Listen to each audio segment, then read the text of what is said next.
Well, it seems that my little video about Islam has caused a storm in a teacup in Berkeley, California, where somebody on the grandly named Peace and Justice Commission circulated it in an email, and everybody was shocked and disgusted. Well, they said they were shocked and disgusted, which is not really the same thing. But one person even called it hate speech, as if I'm some kind of neo-Nazi. I mean, give me a break. I'm not even a Catholic anymore. Now, of course, I don't want to offend Muslims. I mean, what do you think I am, insane? But I don't think that any intelligent Muslim would be offended by anything I've said. Indeed, I've had emails from Muslims who agree with me. On the other hand, I don't really mind the idea of offending a bunch of politically correct jackasses, which is what seems to have happened in Berkeley.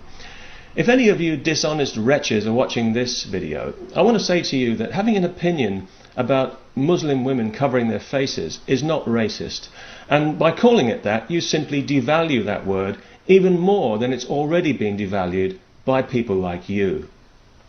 I don't care what your race is. If you're walking around in public with your face covered up, dressed like a giant pepper pot, then I think that you've got something wrong with you. And this has got nothing to do with religion or with God or anything like that. This is a social issue. This is a controlling device which has been imposed by men, ignorant, cowardly men who are too insecure in themselves to allow women to be themselves. It's a statement of segregation and of separation, and it's a willful refusal to assimilate. And too often it's used cynically as a political weapon to cause division in society.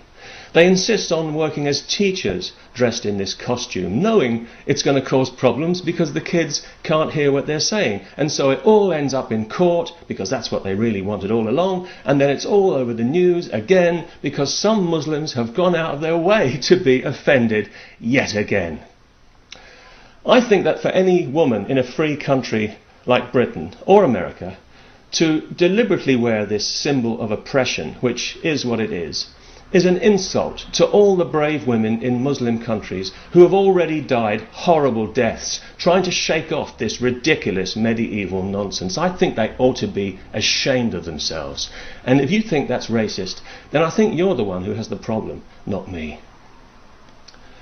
I live in Britain, and we're a very tolerant society. Some people say that we're too tolerant for our own good, but I'm proud of how tolerant we are, and that's why we tolerate people calling us racists while simultaneously calling us kafirs and devils. We tolerate people teaching their children to hate Jews.